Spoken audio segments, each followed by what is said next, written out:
Thank you for the introduction, and thank you for coming to my talk. So my name is Joshua, and giving this presentation on behalf of my student, Mr. Sagnik Ghosh, who unfortunately was not able to come due to personal reasons. So this talk is really looking at resonance and using resonance to detect forces and strain.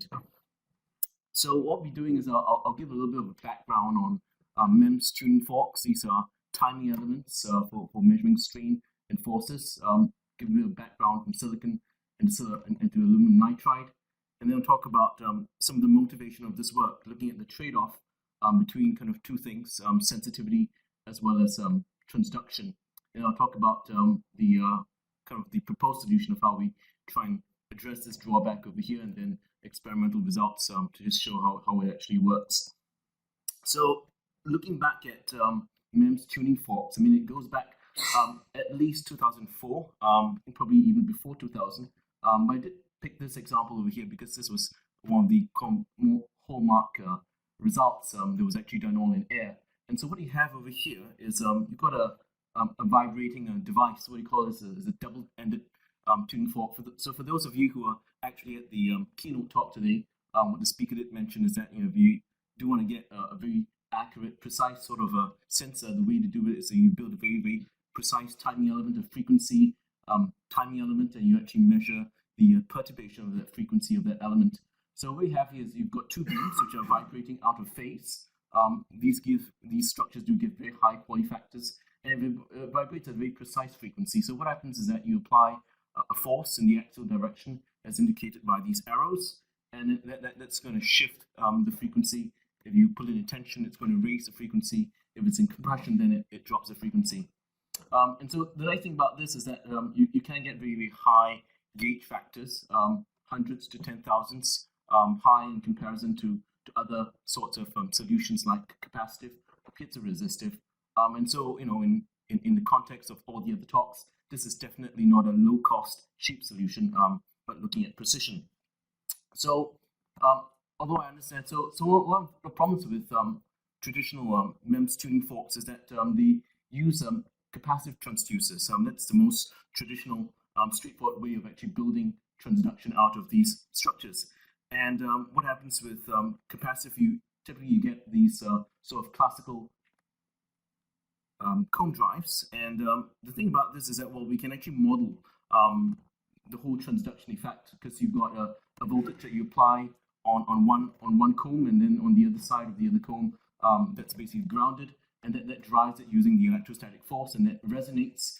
As it resonates, you pick off the change in that capacitance through that cone drive, and that generates a current. And so what typically is done is that you actually model this as a LRC equivalent circuit.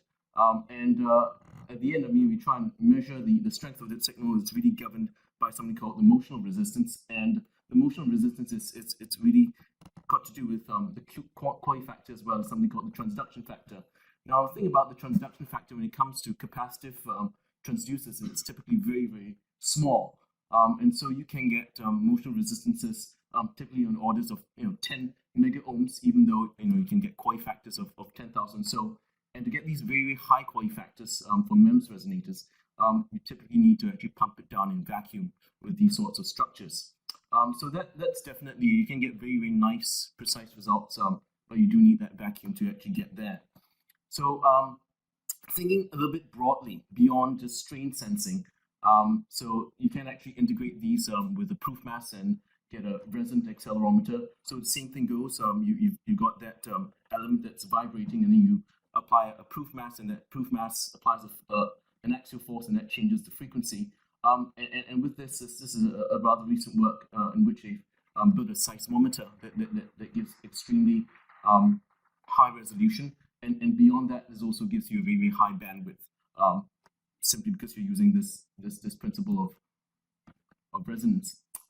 But looking beyond, I mean, just the pure silicon itself, what's been done over the last decade or so, people have been starting to use piezoelectrics to actually realize these force sensing elements. So you've got these accelerometers over here, and so you've got these beams. Once again, it's all based on the classical double-ended tuning fork. And so we've also had a go at that. So this is what actually happens in a aluminum nitride tuning fork. So the nice thing about aluminum nitride is also CMOS compatible.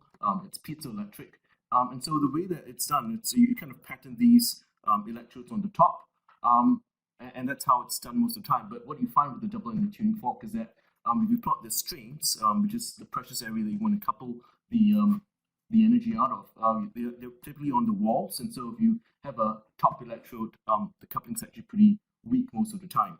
And so we've had a go on this, and we've changed the topology from using lateral modes to outer plane modes. And the nice thing about that is that the strains, the maximum strains, are all on the surface, and that's great in terms of fabrication, where you actually pattern the electrodes on the top surface. And we've integrated this with a proof mass to make a resonant accelerometer. So thinking about how exactly where do we go from here? If you look at the design of the tuning forks, if you look at from the perspective of force sensitivity, if you're looking at axial force itself, that's dependence on it. If you're just looking simply from the perspective of strain, it really what you do want for have a very, very sensitive element is that you want something that's long, thin, and if it's force, probably want it to be narrow as well. And if you take a look at in terms of the transduction, you want to lower the motional resistance. You want it to be short, you want it to be thin, and you've got wide ties as well. So you find that these two requirements are going to be actually conflicting. So our proposed solution is that, well, if you do something on one aspect, you're going to have a kind of a trade-off on the other. So why don't we try and decouple the two? So you decouple the transducers and you decouple the force sensing elements, and that's what we've actually done. So this is what we call the triple beam tuning fork. That's a force sensitive element, and then you've got these piezoelectric transducers, which are really just sort of in very simplistic terms, just a cantilever. So you leave the kind of decouple the force sensing elements and the transducers in two separate spaces. So this is how it actually works. So you've got these kind of cantilevers over here, and so what you do is that you apply some sort of a voltage across here, and so this is released, and so as you apply a force on the surface over here, that's going to start to bend that cantilever over there, and as it bends, it's going to have an effect on one of the three beams, and as it's going to vibrate itself, it's going to start to vibrate the other transducer over here, and so with that you pick up the signal from there. So this is what it actually looks like. So we've got these actuators over here on the sides, and well, that's a triple beam tuning fork, and you can see that they're actually vibrating out of phase. As I said, if you apply a voltage across one of them, that generates a force, a shear force on the surface, and that causes it to bend, and that actuates the structure.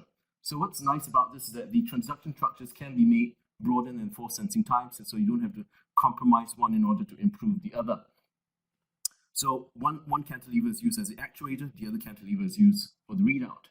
How exactly do we actually apply the axial force? Well, we just built in electrostatic actuators on the other ends.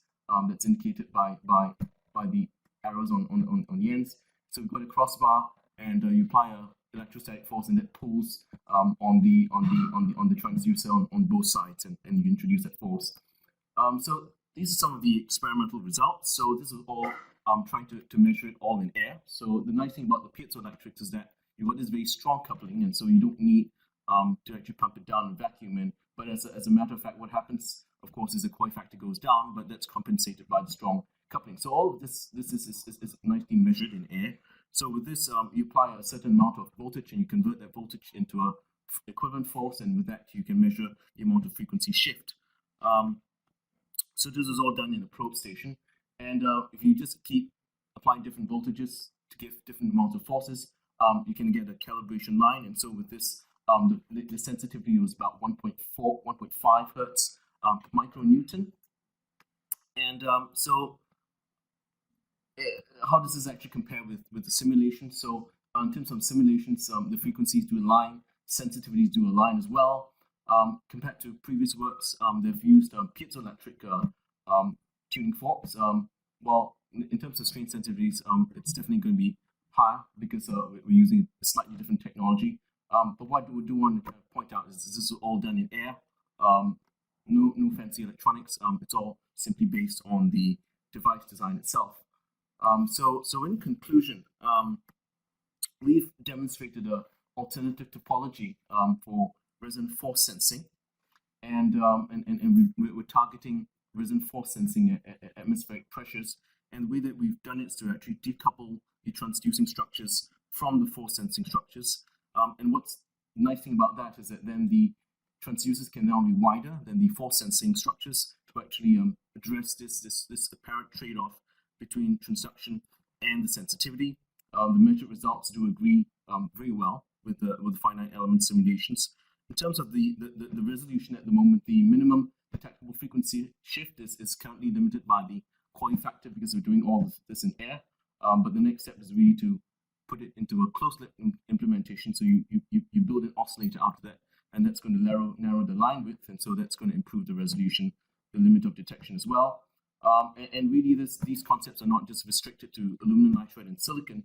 For those who are working in harsh environments, you could actually use other kinds of substrates like silicon carbide. So you could envisage something like aluminum nitride on silicon carbide. And with that, thank you very much for your attention.